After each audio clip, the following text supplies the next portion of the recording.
Hello everyone, I'm Justin. Today I'm doing a case analysis over Gucci. Here's a little bit background information of the brand and challenges. And Gucci was founded in 1921 and they initially started business as a small leather goods company. And these days they have really fast evolution that they have been one of the most iconic luxury fashion brands under the Kering Group. And however, some of the challenges still remain for them, such as ongoing trade war, significant decline in sales, and the losing of market share. All of these factors really indicates the need of a change in the corporate strategy for Gucci. And the VRL analysis have two core competencies for Gucci all the way to sustainable competitive advantage because these are really important factors that really makes them stand out in a really competitive luxury marketplace. And the strong international presence and celebrity cultivation have been stopped imitatable because this basically some of the things that other brands can look up into and did exactly the same thing. Competitor analysis, I have two competitors identified for Gucci. The first one, Prada, and the second one is Louis Vuitton. They both had really strong market share in the luxury marketplace, and they all identified to have fast growing market share for the past 2 years, which is the currently the Gucci is lacking for because they are declining right now.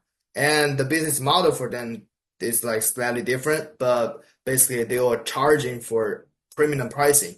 And the strength for Prada is basically they use a really long idea. They kind of like incorporate to the materials, and this really emphasize on the sustainable effort that really drives to the high margin for them. And the weaknesses is the limited celebrity influence compared to Gucci. And for LV, they have really strong global retail dominance, and they have a lot of designer changes, and it's really responsive to the fashion trend.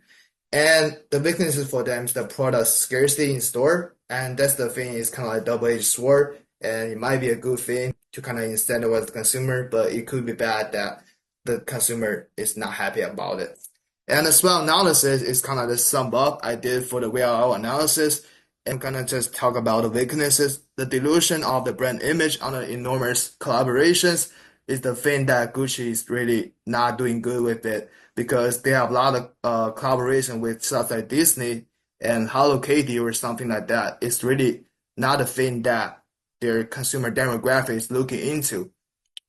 And the opportunities, the growing middle upper class and increasing demand of luxury products in India, the emerge of digital clothing NFTs market, and this will be emphasized later in the recommendations.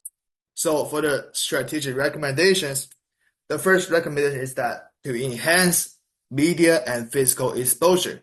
So instead of traditional advertising, create newsworthy events for media coverages. So the thing you can see the picture actually is the invitation that Balenciaga is designed for their fashion show. So I was thinking that Gucci could do the exactly same thing, but like just making the topic blow up in the social media. So some of the implementation they can do is they have in-store interactive art installation and also emotional controversial campaigns addressing deeper themes to resonate with consumers such as identity and freedom. Also, UGC is a really big one. They have to create this kind of like hot topic to kind of like for the TikTok users, like the young generation, to kind of like spread out for the brand. The second recommendation for them is the expansion to emerging market in India. Like I said before, India has a really fast growing middle class and upper class, and they can open a flagship store as the first day information step.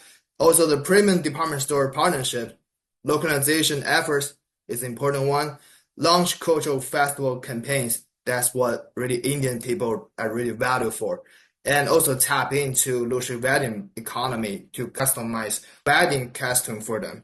Because the wedding economy in India has valued 75 billion for the last year. It's a really big opportunity for them.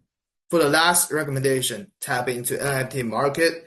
So this one, they can just offer a really vague idea for their demographics of the consumer because they have to offer something tangible. So I have this idea for digital collections. They can have this like necklace just for if you're buying the NFTs. Yeah, you can have this like necklace to be able to sell in the store and have storytelling for each drop.